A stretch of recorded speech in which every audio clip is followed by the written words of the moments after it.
Hello everyone and welcome to Wings IAS JKAS in collaboration with Sunny IAS. My name is Yashodhara Singh Jamwal and welcome to my lecture series. Guys, आज के lecture में हम बात करने वाले हैं about the recent experiment which was done by IIT Kanpur और इसकी help से उन्होंने artificial rain जो है वो क्रिएट किया है. सो आज के लेक्चर में we are going to talk about the need and the advantages of the artificial rain और ये आर्टिफिशियल रेन किस तरीके से होती है. So these are the images जहां से ये artificial rain that is cloud seeding के through जो है ये artificial rain create की जाती है and this is how the hygroscopic condensation nuclei they are included in the environment. Now before getting on to the video, Sunny IAS is now in Jammu और हमारा GS Foundation batch जो है वो start हो चुका है. This GS Foundation batch for 2024 जो है आपका 4 phases में होगा, जिसमें phase 1 में will be a 1 month drill जिसमें आपके basics from the NCERT उसको cover किया जाएगा. phase 2 will be of GS classroom program जिसमें आपका इंटायर सिलेबस जो है वो कंप्लीट होगा with the study material. Phase 3 में आपका एक प्रीलिम क्रैश कोर्स रहेगा और इस तरीके का फेज और प्रीलिम क्रैश कोर्स जो है और कोई भी इंस्टीट्यूट जो है ऑफर नहीं करता which we are offering to our students.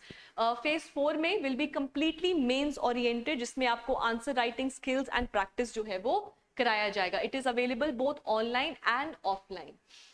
All right, so guys, for any queries or any thing you want to ask, आप given numbers पे call कर सकते हैं. All right, so let's get on to our today's lecture and that is artificial cloud seeding. So recently the Indian Institute of Technology, that is IIT Kanpur, उन्होंने जो है artificial cloud seeding की मदद से artificial rain जो है वो करवाया है. Now, what सबसे पहले थोड़ा इसके बारे में जानते हैं. अब इन्होंने किस तरीके से आर्टिफिशियल रेन करवाया with the help of cloud seeding, right. इसी के साथ जो चीफ मिनिस्टर हैं दैट इज योगी आदित्यनाथ, उन्होंने इन्विजन किया है कि जो आर्टिफिशियल रेन है वो बुंदेलखंड के इलाके में भी करेंगे. इस टेक्नोलॉजी को वहां पर भी यूज करेंगे क्योंकि जो बुंदेलखंड वाला रीजन है वो आपका काफी वहां पे availability of water is very less. Bundelkhand की बात करें तो it has 4 rivers that is Dhasan, Tons, Betwa and cane, but उनका जो इरिगेशन पर्पस जो है वो कंप्लीटली फुलफिल नहीं कर पाते और इसीलिए और इसी के साथ क्योंकि इस रीजन में आपका अमाउंट ऑफ रेनफॉल भी बहुत स्कैंटी है, इसलिए यहाँ के जितने भी आपके वाटर बॉडीज हैं with the period of time जो है वो ड्राई जो है वो हो रहे हैं. फाइन. सो ये आपका बुंदेलखंड वाला रीजन है जो with the period of time जो है वो ड्राई हो रहा है और आर्टिफिशियल रेन की मदद से इस जो प्रॉब्लम है उसको भी हम कर्व कर सकते हैं. नाउ ये जो रेन है इट इज क्रिएटेड आर्टिफिशियली और देखो कोई भी चीज जो आर्टिफिशियली होती है एंथ्रोपोजेनिक कॉज की वजह से होती है उसका बहुत इंपॉर्टेंट होता है टू अंडरस्टैंड कि इसका कोई एडवर्स इफेक्ट तो नहीं है एनवायरनमेंट में. So as per the experts right now जितना भी अभी तक टेक्नोलॉजी का एडवांसमेंट हुआ है अभी तक आर्टिफिशियल रेन का, क्योंकि क्लाउड सीडिंग में आप आर्टिफिशियली कोई चीज इन्वायरमेंट में इंट्रोड्यूस करते हैं, राइट. सो उसका कोई एडवर्स इम्पैक्ट तो नहीं है एनवायरनमेंट में. तो अभी जो एक्सपर्ट्स ने हमको जो बताया है वो ये है कि जो आर्टिफिशियल रेन जो हम कर रहे हैं उसका कोई भी एडवर्स इम्पैक्ट जो नहीं है आपके एनवायरनमेंट में. All right, so now will talk about the actual video जो हमारा आज का वीडियो रहेगा. Now what is actually your cloud seeding जिससे आपका आर्टिफिशियल रेन होता है. देखो with the period of time global warming की वजह से, ओशन एसिडिफिकेशन की वजह से, मेनी रीजंस की वजह से जो है आपका रेनफॉल पैटर्न्स जो है वो इम्पैक्ट हो गए हैं.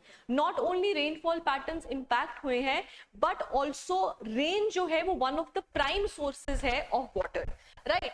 अब आर्टिफिशियल रेन में हम क्या करते हैं ना, हम क्लाउड सीडिंग करते हैं. क्लाउड सीडिंग, देखो सीडिंग का मतलब क्या हो गया, सीड देना. सीड क्या होता है, जर्मिनेट करता है. सिमिलरली राइट, अब जो क्लाउड सीडिंग में है उसमें आर्टिफिशियल क्लाउड्स की फॉर्मेशन होती है और वही आर्टिफिशियल क्लाउड्स हैं जो आपका रेनफॉल करते हैं. आर्टिफिशियल क्लाउड सीडिंग में आपके इंट्रोड्यूस किया जाता है एटमॉस्फेयर में कंडेंसेशन न्यूक्लियाई।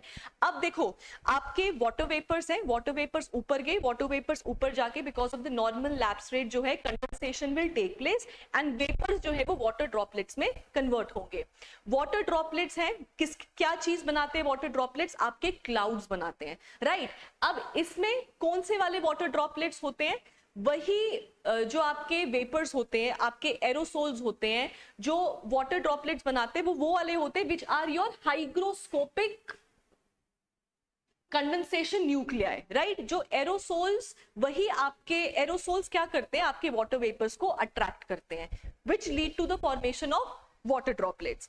अब कौन से वाले एरोसोल्स होंगे जो आपका रेनफॉल क्रिएट करते हैं? वो होते हैं हाइग्रोस्कोपिक कंडेंसेशन न्यूक्लियाई, क्योंकि वेपर को वाटर ड्रॉपलेट बनने के लिए एक सरफेस चाहिए और वो सरफेस उनको एरोसोल्स प्रोवाइड करते हैं। एरोसोल्स अट्रैक्टिव होते हैं और वो एरोसोल्स जो वाटर ड्रॉपलेट्स को वो सरफेस देते हैं उनको बोला जाता है हाइग्रोस्कोपिक कंडेंसेशन न्यूक्लियाई, राइट। और उन्हीं को इंट्रोड्यूस किया जाता है क्लाउड सीडिंग में, एटमॉस्फेयर में। सो कौन से वाले aerosols? Very importantly hygroscopic condensation nuclei. कौन से वाले इंट्रोड्यूस करते हैं? तो याद रखना आपके जो सबसे ज्यादा यूज होते हैं वो होता है आपका सिल्वर आयोडाइड, जिसको हम ड्राई आइस भी कहते हैं।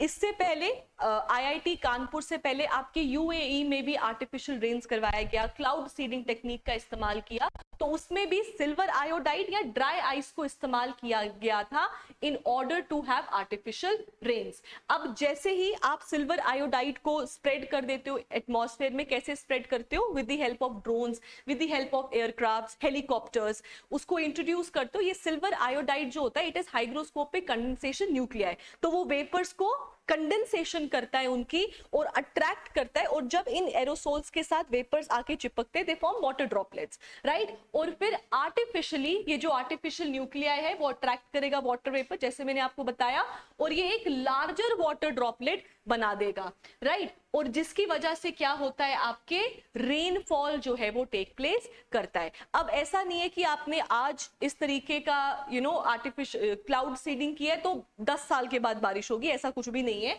आपके वन सीडिंग, जब एक बारी सीडिंग हो जाती है तो with in an hour 2 hours जो है वहां पे रेन जो है वो टेक प्लेस कर लेती है। और इसकी वजह से क्या होगा? इसकी वजह से आपका ग्लोबल वार्मिंग जो है आप उसको कर्व कर सकते हो, टेम्परेचर को लेस करने का या लो करने का काम जो है वो आपका क्लाउड सीडिंग और द आर्टिफिशियल रेन वो काम करता है। फाइन। नाउ इसके अलावा what are the different advantages of cloud seeding? सबसे बड़ा एडवांटेज तो यही है कि जो भी ड्रॉट अफेक्टेड एरियाज हैं वहां पे आपको रेन मिलेगा, राइट। जैसे हमने बुंदेलखंड वाला रीजन किया, वो भी आपका वहां पे स्कार्सिटी ऑफ रेनफॉल है, वहां पे वाटर बॉडीज जो है वो कंपनसेट नहीं कर पा रही है, फुलफिल नहीं कर पा रही है जो इरिगेशन पर्पसेस के लिए पानी चाहिए। सो इसलिए उन एरियाज में artificial rain plays a very important role. इसी के साथ फॉग जब कभी एक्यूमुलेट हो जाती है तो फॉग से विजिबिलिटी जो है वो डिक्रीज हो जाती है। सो आर्टिफिशियल रेन जो है वो उसको भी फॉगी कंडीशंस में विजिबिलिटी को इंक्रीज करने का काम कर सकती है।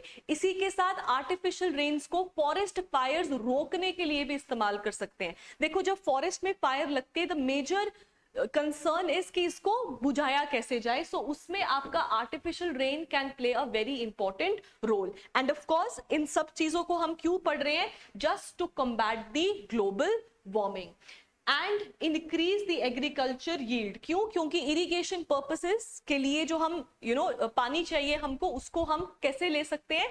आर्टिफिशियल रेन के थ्रू हम उस पानी को ले सकते हैं, राइट। अब जैसे ग्लोबल वार्मिंग की बात होती है ना, फॉर एग्जांपल आपके क्लाउड्स जो होते हैं ना वो 2 तरीके के हो सकते हैं, high clouds and low clouds. High clouds हो गया जो अपर एटमॉस्फेयर में होते हैं, एग्जाम्पल के तौर पे आपका सिरस क्लाउड्स, राइट। लो क्लाउड्स कौन से होते हैं? जो आपके नीचे वाले सतह पे होते हैं, राइट। नीचे मतलब बिल्कुल नीचे नहीं, बट लोअर ऑल्टीट्यूड इनका कंपैरेटिवली नीचे होता है। जो हाई क्लाउड्स होते हैं ना, वो हमेशा ग्लोबल वार्मिंग प्रमोट करेंगे। प्रमोट क्यों करेंगे? क्योंकि जब आपका सोलर रेडिएशन आया, रिफ्लेक्ट हुआ, तो हाई क्लाउड्स जो होते हैं वो उनको एब्जॉर्ब कर लेते हैं। देयरफॉर हाई क्लाउड्स जो है वो ग्लोबल वार्मिंग को बढ़ाते हैं। ऑन द अदर हैंड जो लो क्लाउड्स होते हैं वो इनकमिंग सोलर रेडिएशंस को रोक देते हैं और नीचे जो है वो सोलर रेडिएशंस को पहुंचने नहीं देते, राइट। सो इसलिए लो क्लाउड्स जो हैं वो क्या करते हैं, आपको टेम्परेचर को लेसर करते हैं। और जब आप क्लाउड सीडिंग करते हो तो आप कौन से वाले क्लाउड्स को बढ़ावा दे रहे हो? हाई क्लाउड्स की लो क्लाउड्स? लो क्लाउड्स को आप जो है वो बढ़ावा दे रहे हो। जैसे हमने हाई क्लाउड्स लो क्लाउड्स के बारे में बात किया, क्लाउड सीडिंग के बारे में बात किया, वैसे ही ग्लोबल वार्मिंग को कर्व करने के लिए एक और टेक्निक है, एक जियो इंजीनियरिंग टेक्निक है जिसको हम बोलते हैं सिरस क्लाउड थिनिंग। ठीक है, जिनको पता नहीं है what is cirrus clouds, watch the last video जो मैंने अपलोड किया था क्लाउड्स के ऊपर, वहां पे बताया है। जो आपका सिरस क्लाउड थिनिंग है, cirrus is a high cloud, right. High cloud का मतलब वो क्या करेगा? ग्लोबल वार्मिंग करेगा। तो इसमें क्या करते हैं, सिरस क्लाउड्स की थिनिंग कर देते हैं। थिनिंग का मतलब क्या हो गया? सोलर रेडिएशंस आ रही हैं, जब रिफ्लेक्ट होती हैं तो हाई क्लाउड्स रिफ्लेक्शन रोक देते हैं, एब्जॉर्ब करते हैं। जब थिन होगा तो वो जो रिफ्लेक्टेड रेज हैं वो बाहर चले जाएंगी, जिसकी वजह से अगेन ग्लोबल वार्मिंग को कॉम्बैट कर सकते हैं, right. Thank you so much, guys. I hope this lecture was useful to you. And for more such videos, do not forget to like, share, and subscribe. Thank you.